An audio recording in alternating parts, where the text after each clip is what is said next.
குதிரை பேரம் சொல்ல முடியும். குதிரை பேரம்னு சொல்றதுக்கு நான் விளக்கம் கொடுக்கணும். அம்மாவோட அதிமுக இருக்கிற வரைக்கும் நீட் கொண்டு வரப்படவில்லை, ஜிஎஸ்டி கொண்டு வரப்படவில்லை, சிஏஏ கொண்டப்படவில்லை. உங்களுடைய ஆட்சியில் தமிழகத்தினுடைய நலனுக்கு எதிராக டெல்லியுடன் சரண்டர் ஆனீங்க நீங்க. அதனால்தான் எங்களோட முதலமைச்சர் நீத்து போன அதிமுக சொன்னார். உங்கள் மீது நம்பிக்கை இருந்தால் சட்டமன்ற உறுப்பினர்கள் ரிசைன் பண்ணி தமிழக வெற்றி கழகத்தில் சேர வேண்டிய அவசியம் இல்லை.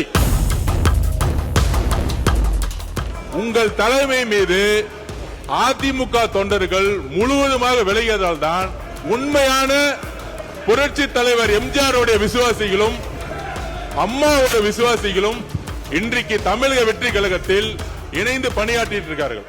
இதை நான் சொல்வது யாரும் கோச்சுக்கணும். இந்த ஆட்சியில ஒரு கட்சியில வெற்றி பெறாங்க, வெற்றி பெற்ற பிறகு உடனே ராஜினாமா பண்றாங்க, உடனே வேற கட்சியில சேர்க்கிறாங்க. இது என்னன்னு சொல்றது? குதிரை பேரம் சொல்ல முடியும். 2017 புரட்சி தலைவி அம்மாவுடைய ஆட்சிக்கு எங்களுக்கும் உடன்பாடு உண்டு. 2017க்கு அப்புறம் வந்த உங்களுடைய ஆட்சிக்கும் எங்களுக்கும் உடன்பாடு இல்லை. அது ஏனென்றால் உண்மையான அதிமுக கிடையாது, அது அம்மாவுடைய அதிமுக கிடையாது. நீங்க சொல்லும் போது உட்காருங்க. குதிரை பேரம்னு சொல்றதுக்கு நான் விளக்கம் கொடுக்கணும். அம்மாவோட அதிமுக இருக்கிற வரைக்கும் நீட் கொண்டு வரப்படவில்லை, ஜிஎஸ்டி கொண்டு வரப்படவில்லை, சிஏஏ கொண்டப்படவில்லை, சிஏஏ கொண்டு வரப்படவில்லை. உங்களுடைய ஆட்சியில் தமிழகத்தினுடைய நலனுக்கு எதிராக டெல்லியுடன் சரண்டர் ஆனீங்க நீங்க.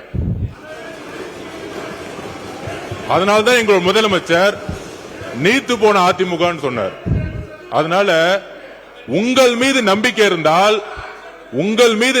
இருந்தால் சட்டமன்ற உறுப்பினர்கள் ரிசைன் பண்ணி தமிழக வெற்றி கழகத்தில் சேர வேண்டிய அவசியம் இல்லை. உங்கள் தலைமை மீது அதிமுக தொண்டர்கள் முழுவதுமாக விலகியதால் தான் தமிழக வெற்றி கழகம் உண்மையான புரட்சி தலைவர் எம்ஜிஆருடைய விசுவாசிகளும் அம்மாவுடைய விசுவாசிகளும் இன்றைக்கு தமிழக வெற்றி கழகத்தில் இணைந்து பணியாற்றிட்டு இருக்கார்கள். அதனால உங்களுடைய வார்த்தைகள் குதிரை பேரம் சொல்வது என்பது தவறு. கிட்டத்தட்ட